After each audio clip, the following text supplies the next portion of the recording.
Actually, anything that is done in extremes is against God. For example, before realization, there is no ascent, there is no evolution of your being, of your awareness. In your human awareness, whatever you have achieved is expressed in your central nervous system. As you know, an animal does not know what is dirt, filth or beauty is. But a human being is aware of that. But the human being has to ascend into a new awareness, into new Chaitana. So whatever has to happen in our awareness.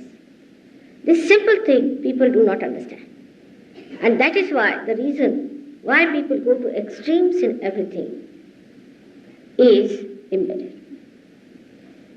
For example, supposing somebody has said that better take Rama's name. Simple thing like that in our Indian culture. That means you do not take bad names, do not say bad words, say a good word like Sri Rama. But when it comes to taking his name, one has to know that he is the holiest of holy. This name is not to be taken frivolously at any time, at any length. Just once, sitting down from your heart, if you have to say Sri Ram, is sufficient. But if you go on like that, it becomes mechanical, has no meaning. That means you show no value to that name. Thus, you go to your left side, hankering, oh Rama, when will you meet me? I met one Muslim gentleman in Maharashtra, and he told me that while doing namaz, he thought, why only 5 times? I can do even 10 times. If I have to go to God, I must work hard. So he started doing it 10 times and his knees were completely battered. So he thought, this is not the way to go to God. So he read Gita instead of Quran and all our Indian scriptures, studied Sanskrit, and started giving big lectures about Gita. And he felt that he has started acquiring a kind of a feeling that he himself is Vyasa. So he said, this is no good. It's all falsehood, I should give it up. He was an honest man. So he said, it's better to take to Bhakti. So he took those dal and went to, in Maharashtra, you know that we have a Vitthala's Mandir in Pandharpur, where people go for a month, walking on the street singing the song of Vitthala, Vitthala, Vitthala, Vitthala. So he went with that. And he found out they all were taking a lot of tobacco on their way, and they were on in that, you see, transcendental state going on with Vitthala, Vitthala, Vitthala, Vitthala. He showed me his fingers. He said, look at my nails, all broken. I didn't find God. I didn't find God there either in Pandharpur. So I was so disappointed. I said, what is this? All these methods lead you nowhere. I got so sick after that. So many times I went there. Every time I went there, I was so sick. Those people who went with me were all mad people. I talked to them, they never talked coherently. They were all mad, possessed. I didn't understand what sort of a nonsense going on. So, mother, where was my mistake? I said, who asked you to say Vitthala, Vitthala like this? He said, Jnaneshwara. I said, he never said so. As far as I know, he never said so. Jnaneshwara never said that you take this dal and go to Pandharpur. He never said so. What made you think that he said that you go on doing all these things? But he said that. I didn't read Ganeshwari to that extent. Whatever I read, people said, oh, you have to read that. It is said in Ganeshwari. I said, you have done so much of reading. You just see clearly. How can they tell you such a nonsensical thing? Anybody who is sensible won't go on telling on like this. And when we were having our own program one day in a Ganeshwar temple which they have erected in Bombay, they said, you can't do meditation. In Marathi they say, Tumi Dindya Gala, means you do that Vitthala business. I said, why? Did Jnaneshwara do like that? No, but he was Jnaneshwara. So to become that we have to do it. What an explanation. But did he do it himself? No, but he was born like that. But to achieve him we have to do like that. I said, have you seen anybody who has got anything out of that kind of a working. Have you seen anybody getting any realization or anything by doing Vithala, Vithala, Vithala, this madness? They said, none. I said, you bring somebody who has got it. Then if nobody has got it, nobody has done it, Jnaneshwara has not done it, then why are you doing it? It's a kind of a manoranjan, or you can say an escape. Instead of taking wine, you are taking the tobacco, and you are just going into a trance and escaping life. But the other side of it is the intellectualism. This is one side of bhakti. The other side is that if you read something, then you suddenly become dharmic. Anybody can read anything. By reading something, if you can become dharmic, then it is a very simple thing. There is no need for anybody to do any meditation or anything. Just start reading any book and you will become absolutely on top of the world. It is all mental projection. We all can do it. What is so special? This is all mental projection. And this mental projection works to such an extent that whatever we do or whatever we think or whatever we conceive is nothing but mental projection. Take our politics. Is all our mental projection. What is your capitalism without any properties in you? Do you have any powers? Nothing. What powers you have got? Only destructive powers, atom bomb, this, that. What powers have you got? Can you convert one flower into a fruit? No, you cannot. You have no living powers. This is capitalism. What about your communism? When you have nothing, what will you distribute? As you can say, if I have all the powers, I am the greatest capitalist. But I can't live with it alone. I have to share it. So I am the greatest communist. But my communism or capitalism is not a mental projection. It is there and it works. It is manifesting. In Sanskrit, karyanvit. So this is what it is. The other side is just mental. So one creates the ego, another creates a superego. Both conditionings done to an extreme create problems in human beings. Because the movement of your attention is either on the left or on the right.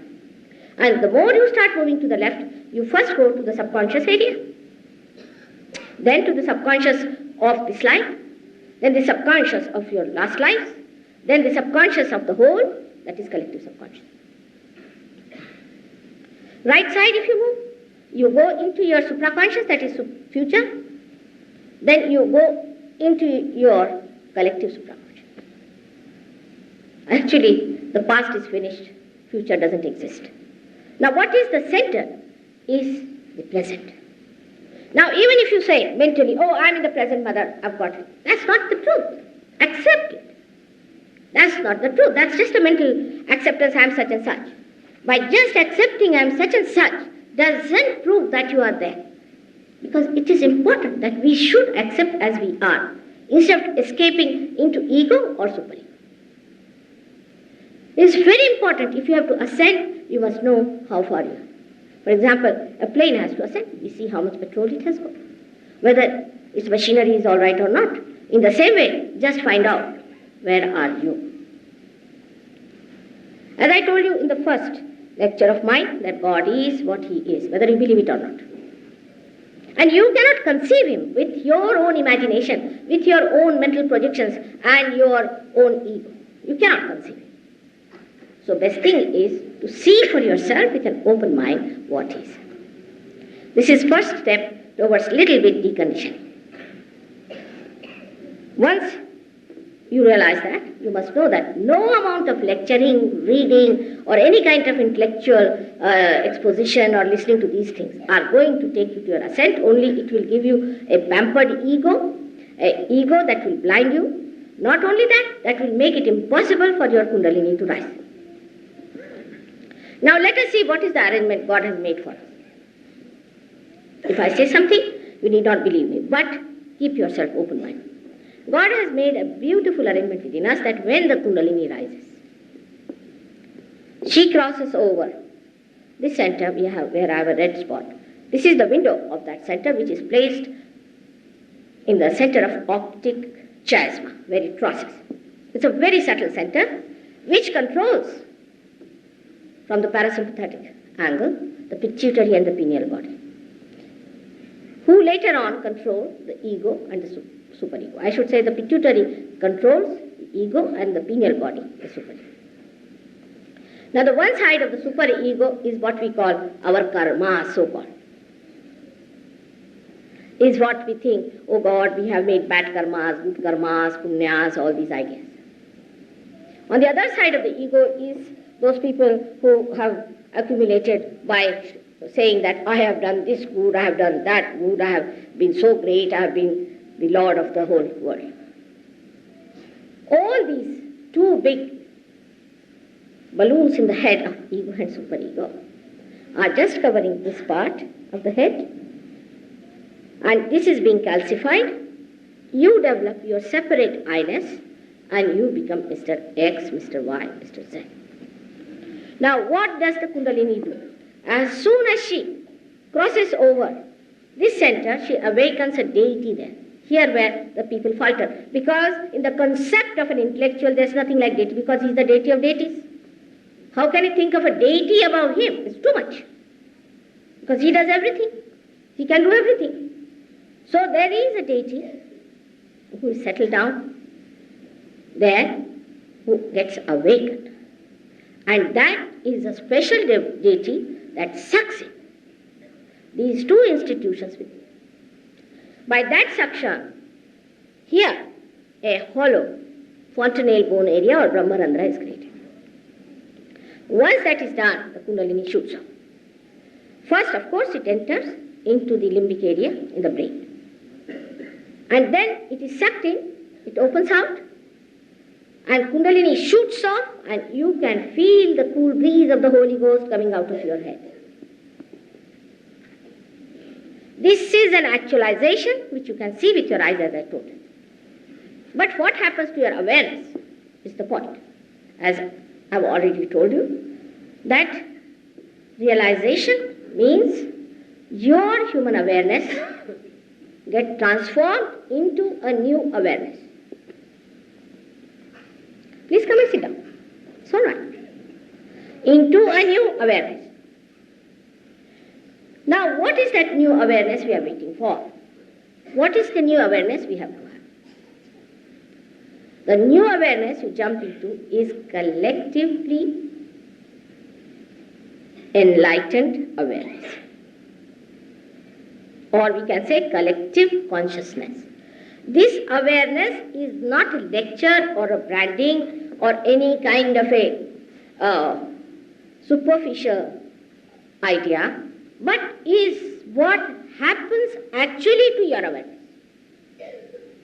As you can see this light, as you can see these flowers, clearly, factually like that, you start feeling others within yourself. That means you become conscious of others, of their chakras and centers, and you become conscious of your chakras. That's what Muhammad Sahib has said, that at the time of resurrection, your hands will speak. Now these hands start speaking. And when they start speaking, only you need a decoding, somebody to tell you, that's how I am here. Many people have raised a lot of objection about me also, saying that, why you, mother? I said, better be yourself, I am very happy to retire. And if you can do it, I'll be very thankful. This is absurd. Absurd. Because I only know one job, is the awakening of the Kundalini, and I know how to decode it. You know so many things. So what is there to be so much upset about it? I must say it's a very intricate job, very difficult job, and sometimes I feel I am raising mountains. But I know it, how to do it. So that's how I am here, just to tell you how to decode these feelings on your hands. So the first thing that happens to you is that you start feeling the cool breeze on your head when the Kundalini awakens. Now this you cannot do by any chance. Now somebody says that you make your clothes of, say, some color, then you will meet God. I mean, it's very easy. In India especially, you pay little money, you can get it colored. Why to announce that? Secondly, some people might say, if you jump fast, then you will get to God. I mean, you can always do it. What is so great? I met a gentleman who was putting his both the feet towards me while sitting on the ground. And people said, you can't sit like this towards Mother, you must have some respect. He said, no, I want to show respect, but what to do? If I sit cross-legged, I start jumping like a frog. So I called him, I said, what is it? What's the problem? He said, Mother, I start jumping like a frog. But I said, why? He said, because my Kundalini is awakened and my Guru says that once you get your Kundalini is awakened, then you start jumping like a frog. And he showed me a book in which it was written. And he is a Guru of a very well-known Guru who lives, who is now dead, I think, who has made lots of money. People don't know what to do with the diamonds he has collected. So also we do not understand that how can you become a frog now? Or an earthworm? You have to become a Mahamanav in which you should feel that nobody is the other. You should be able to feel others within yourself. And if this does not happen, how do you take to these artificial things so easily, even when it comes to your ascent in evolution? Now, for example, you take a fish who swims, and you take a tortoise, it crawls. There's a difference between the two. And also in awareness, there's a difference. Because that can feel the water, this can feel the earth. But how can this be auto-hypnosis? Because if it is auto-hypnosis, then how is it that you can cure a person who is in coma, his cancer or any such disease, and bring him to normal? How can it be auto-hypnosis? One will tell you that there was a lady who was lying in coma in Australia before my going, and one of the Sir Yoginis who was a homeopath. And ultimately, they turned to her. And she said, I have only one way, I'll put Mother's photograph under her pillow. And they had decided that this lady is going to die. She has no way of coming out of it. Next day she woke up. And even when she woke up and started a little bit mumbling, the doctor said that her brain will be damaged. She'll be a damaged personality because already her brain was damaged according to them. But nothing. She got all right, and today she's working for Sai Yoga.